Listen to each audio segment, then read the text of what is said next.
Amerika Birləşmiş Ştatlarının Wall Street Journal qəzetində Amerika nüvə müharibəsində qalib gələ biləcəyini göstərməlidir başlıqlı məqalə dərc edilib. Məqalənin müəllifi Seth Kropsi vaxtilə ABŞ Hərbi Dəniz Qüvvələrinin zabiti olub. Hazırda Yorktown İnstitutunun təsisçisi və prezidentidir. Müəllif xatırladır ki, aprelin 20-sində Rusiya nüvə başlıqlı Sarmat qitələr arası balistik raketini sınaqdan keçirib.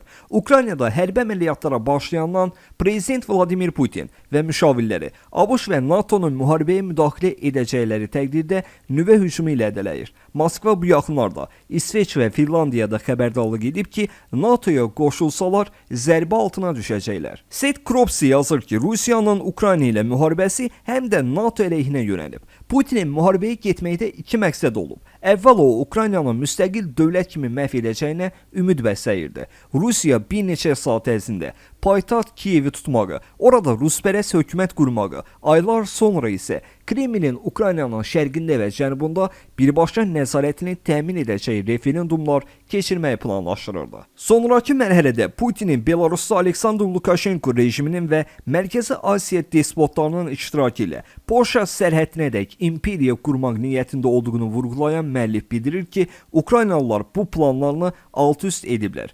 Məqalədə qeyd olunur ki, Kiyevdən əli üzlən Moskva indi Ukraynanın şərqində ağır döyüşlər aparır. Rusiyanın tez bir zamanda Ukrayna silahlı qüvvələrinin döyüş qabiliyyətini məhv etmək, ölkənin şərq vilayətlərini ələ keçirmək və Krıma gedən quru dəhlizdə möhkəmlənmək kimi planları var. Ukrayna ordusunun güclü müqavimət göstərməsinə, qələbə əzminə, Rus qoşunlarından sarsıdıcı zərbələr vurmasına diqqət çəkən müəllifin fikrincə, Rusiyanın vəziyyəti ağırlaşsa, Putinin nüvə silahından yararlanmaq niyyəti 2 qat artacaq.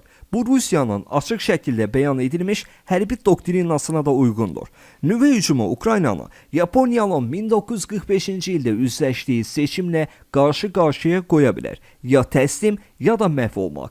Məqalədə deyilir ki, Ukraynanın xüsusilə Buça, İrpin şəhərlərində baş verənlər Rusiyanın əsl niyyətini nümayiş etdirir. Putinin qələbəsinin çox ağır fəlakətlərə, daha kütləvi qırğınlara, sürgünlərə, təcavüzlərə gətirib çıxara biləcəyindən xəbər verir. Müəllifin sözlərinə görə, Ukraynalıların müqavimətini qırmaq üçün Rusiya nüvə silahına əl atmaq yolunu seçsə, NATO istər-istəməz buna cavab vermək məcburiyyətində qalacaq. Həmin cavab isə Rusiya ilə NATO'nu daha geniş nüvə qarşıdurmasına sürükləyə bilər. Seth Kropsi qeyd edir ki, qarşıdurmanın genişlənməməsi Rusiyanın nüvə hücumuna ənənəvi cavabın kifayət etməsi də mümkündür. Görəsən, ABŞ və müttəfiqləri Qara Dənizdə, Suriya və Liviyada yerləşən Rusiya hərbi birləşmələrini məhv etsələr, Rusiyanın bütün neft kəmərlərini kəssələr və iqtisadi sanksiyalardan istifadə edərək Çin və Rusiya ilə iş aparan dövlətləri embargo ilə hədələsələr necə olar? Bu addımların hər biri vacibdir. Ancaq Rusiyanın məqsədi NATO'nu müharibədən sıxışdırıb çıxarmaqdır. Kreml özünü NATO'dan daha qətiyyətli hesab edir. Ona görə Rusiyanın nüvə hücumuna Amerika Birləşmiş Ştatlarının adi cavabı Moskvanı yenidən nüvə silahından yararlanmaqdan saxlamaya da bilər. Kreml nüvə müharibəsi aparmaq məharətini cilalayır. Burada tək hərbi yox, siyasi məqsədlər də güdülür. Belə bir vəziyyətdə ABŞ məsələyə yanaşma tərzini yenidən nəzərdən keçirməlidir.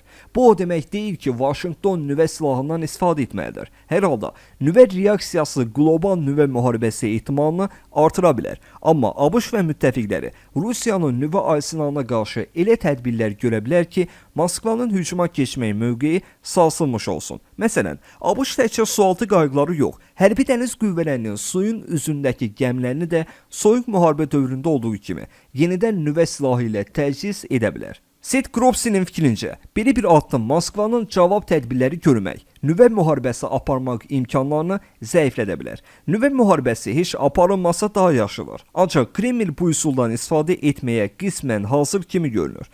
Əgər ABŞ nüvə silahından yararlanmaq istəmədiyini nümayiş etdirirsə, Kremlin nüvə silahına əl atacağı riski təhlükəli dərəcədə güclənə bilər.